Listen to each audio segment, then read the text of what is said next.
Everybody, I'm happy in the Zoom room again today. Here's the fancy graphics that we had made. Great. And I'm lucky enough to be with Marykate Bateman. So, hey, Marykate, how are you? Hi. Hi, everyone. How's it going? It's going well.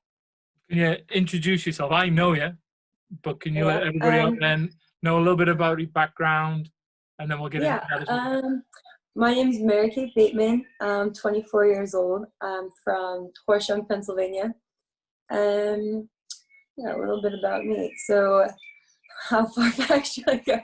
Well, yeah, I'll help you out then. So, I know Marykate because I was lucky enough to coach her a long time ago. Now she's made me feel old saying she's 24. What was your earliest memory of soccer? Oh my gosh, it'd probably be when I was either 5, 6, when we used to play in those crazy colored shirts, and everyone was running around together on the field. And I just remember the chaos of what would we say? When we call it beehiving, and everyone would just run together. I think that's my earliest memory. Yeah, I think so. So then tell us which clubs you played for growing up. I know obviously you started at Horsham Intramural, like you've just been talking about. Yeah, so I went from intramurals in Horsham to I guess their travel team. That's what we called it, Horsham travel team. And from there I went to Ukrainian National Club, and I played there for a long time. How long? It was a long time with you. Then also right before college, I played a little bit with the tournament team. It was it was a team that we kind of just created to do more showcases and get more exposure for university. And after that, I went on to play D1 at LaSalle, so not too far from my house in Philadelphia. And then after that, I came here to France. I'm in France right now. I came to play professionally, and it's been 3 years. So yeah. Oh, awesome. So before we get to the professional stuff, so let's step back.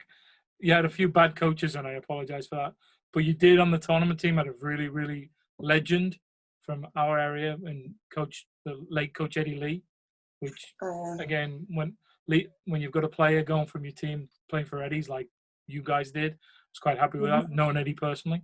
But that put you in a great position to get into college, which you went to LaSalle and played D1. I believe one of your siblings, which you've got 3 of, which are all boys, by the way. Obviously, they all play soccer, and I'm lucky enough to see a few of them play. And one of them followed you to LaSalle. So you're correct. Yeah, you right. Both of them are there, right? So tell me, what was your favorite part of travel soccer? What was your favorite part of? Because you actually played high school as well for Horsham. Oh yeah, I forgot high school. And then also at college. What was the best part for each of those? I think same high school and club. I think the best part was kind of the relationships you built.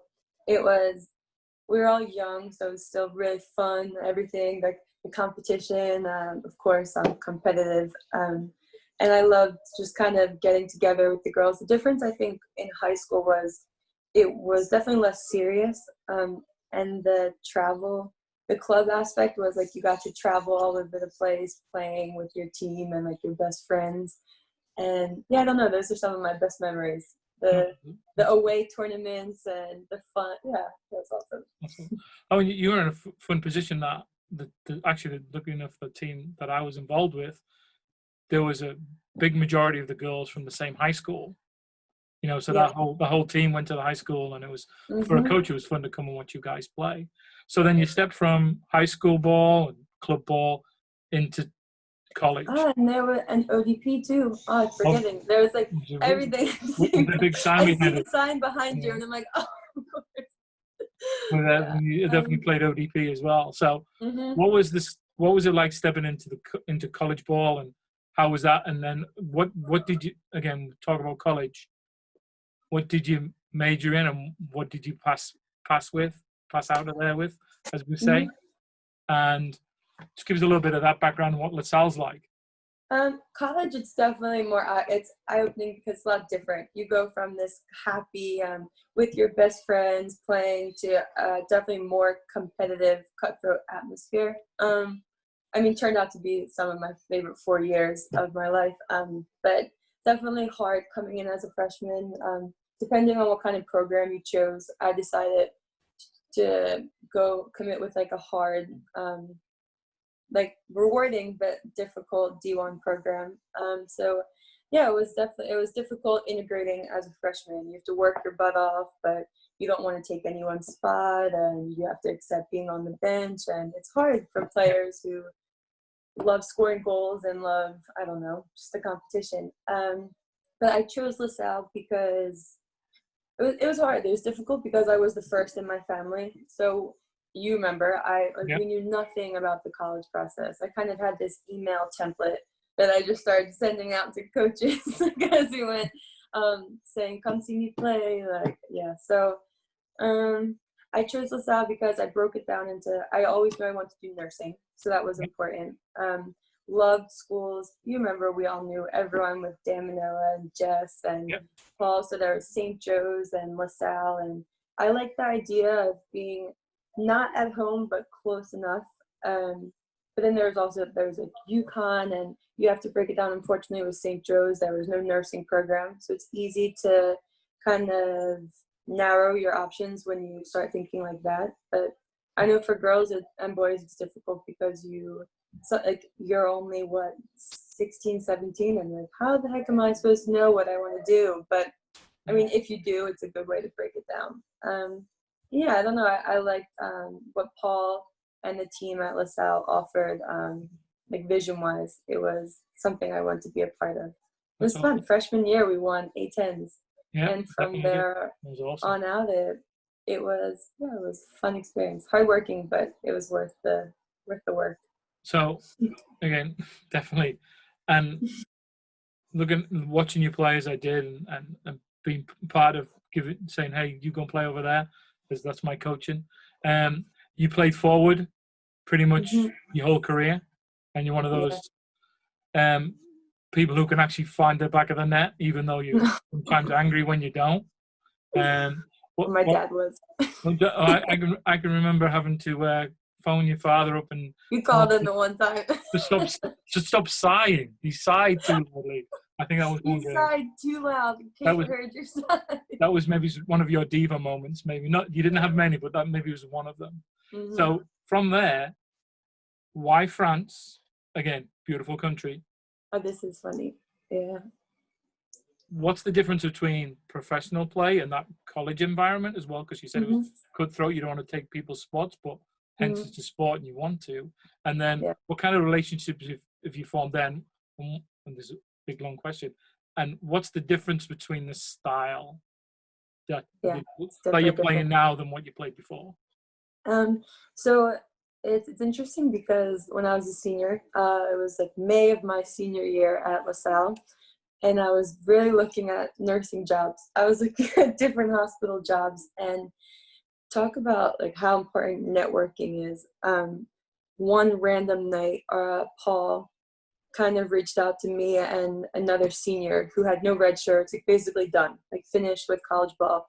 Her name's Deja. And he said, do you have any interest in playing after college? And I know we're lucky because a lot of people, it's a long, awful process when you really want to go and try to play overseas or professionally. But it was a dinner at a Spanish place in Philadelphia, and it turns out that the owner of this club, that's Havre Athletic Club, HAC in Normandy, he's American, and he married a French woman from Le Havre, Vince. He's very awesome, and he was a Lehigh alum.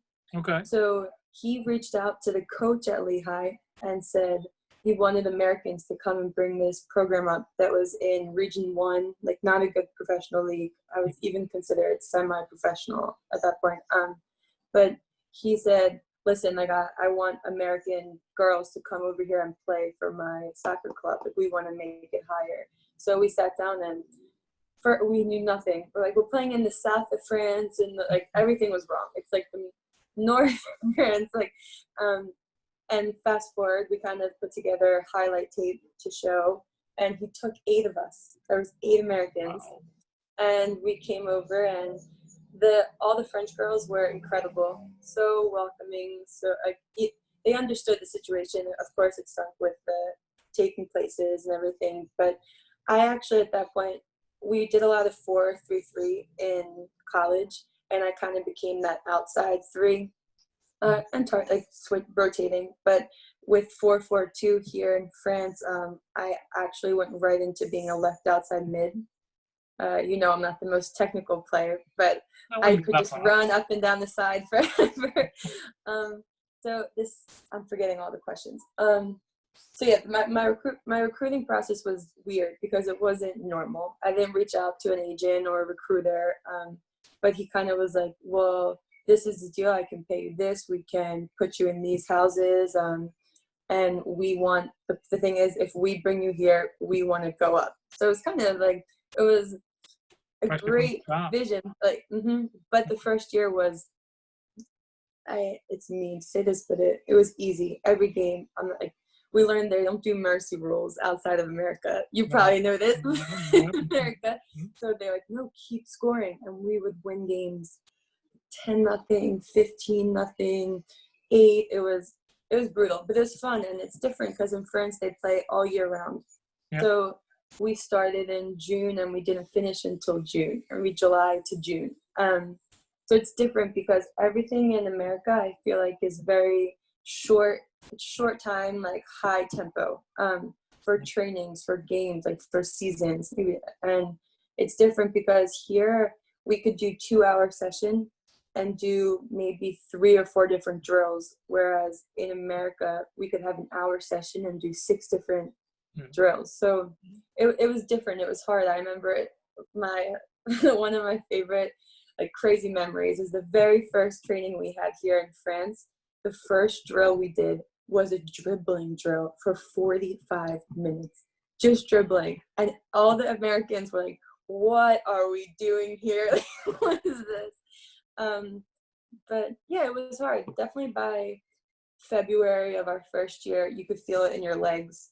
It was different. We're all used to these, like, playing 2 games a week, like finished from August to November. So yeah, and the play is definitely different. It's less physical.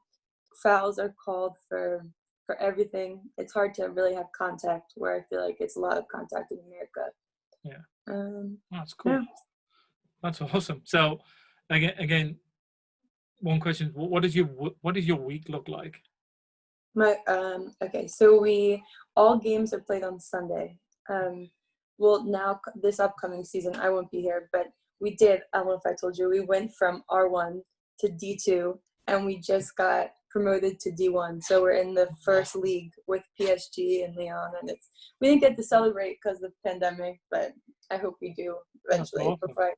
But so a typical week is I don't know where to start this. The game's on Sunday, so usually we have Monday is kind of it's a recovery of maybe like a 20-30 minute run and maybe some upper body lifting or just stretching. Or once a month we'll go to a pool. Then Tuesday is usually off. Wednesday is more playing. I think I'm right about it. Yeah, more playing, and then I can't remember. And technical, a lot of passing drills, different passing patterns. And Thursday we incorporate more fitness. So it might be like playing, running. Friday is a lot of playing and short-sided. And then Saturday, like very light for the game. And then Sunday we play. Okay. And then the same thing all over again. So then let me ask about the women's game then. So you had the World Cup there last year. Mm-hmm. Our stadium was a host stadium. It was a host stadium. Awesome. Mm-hmm. Do you get to go to many games? I saw. Oh, sorry. Question. And then, put me off as usual. And then the other one is, has it increased the popularity more after World Cup? Have you seen any, like, there's a lot more people watching, or there's a lot more girls coming out to the feeder programs? Mhm. Well, I'll start with, it was very interesting because when I feel like I keep saying that. When we first came to France, a lot of people, of course, we were kind of grouping together, sitting together, and even going out at night or being around in the city center. A lot of people, like Americans, like, why are you here Yeah. in French? And we'd say, we're playing soccer. And I'm not kidding. There have been people who have said, women are playing soccer in the, like, it was horrible. The amount of not dedication, just the perception of women's soccer. I don't think that's all of France, but definitely in Normandy it was different.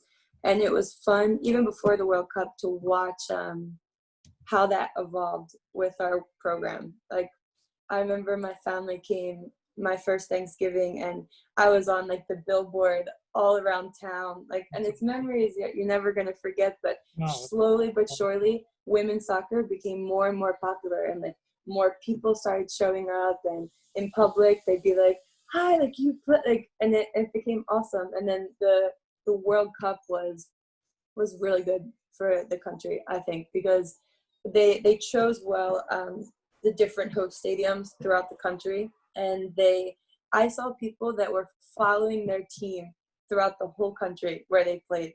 Americans, the people from Netherlands, they were crazy. They had like parades through the town to the stadium, and it was cool because I think it definitely changed that how people look at women's soccer and how much more they appreciate it.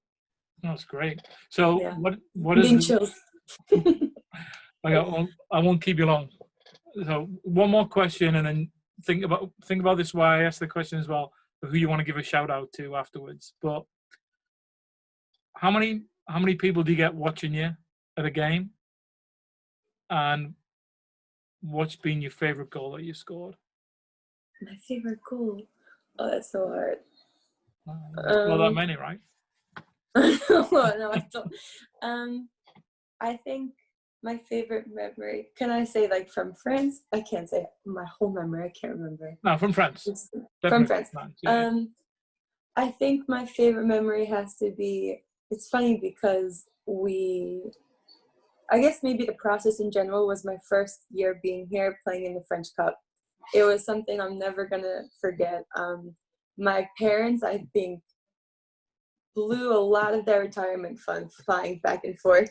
I think they were at almost every French Cup game. It was incredible, the atmosphere. We had, I think at our last one, we made it to the quarterfinals, which was crazy because we were an R1 team. Yeah. But again, we could have all of us Americans playing. So there was a lot of people like, this isn't fair, blah, blah. But so many people came. I think our last game, there was about 4,000 or 5,000 people. That's awesome. Against the League One team, and we lost, but it was crazy because afterwards we still celebrated like it was like the best thing that happened. Yeah, so my favorite was kind of looking out and seeing like when my parents, I love my dad watching me play now, so that's a good change. I won't be calling tell him not to sigh anymore, right? He knows now. So yeah, I think one of my favorite specifically is looking into the stands, like scoring in the French Cup and just seeing like my parents with the scarf. And yeah, it was cool. Awesome. Well, do you want to give a shout out to a few people? Yes, I want to give a shout out to, I guess, my brothers, because I think backyard soccer is a big part of why I'm here today. And just to all my coaches and former coaches and teammates, including yourself and my parents. Because it's cheesy, I wouldn't be here without everyone. So that's cool. Well, thank you and good luck, and hopefully seeing you soon. Thank you.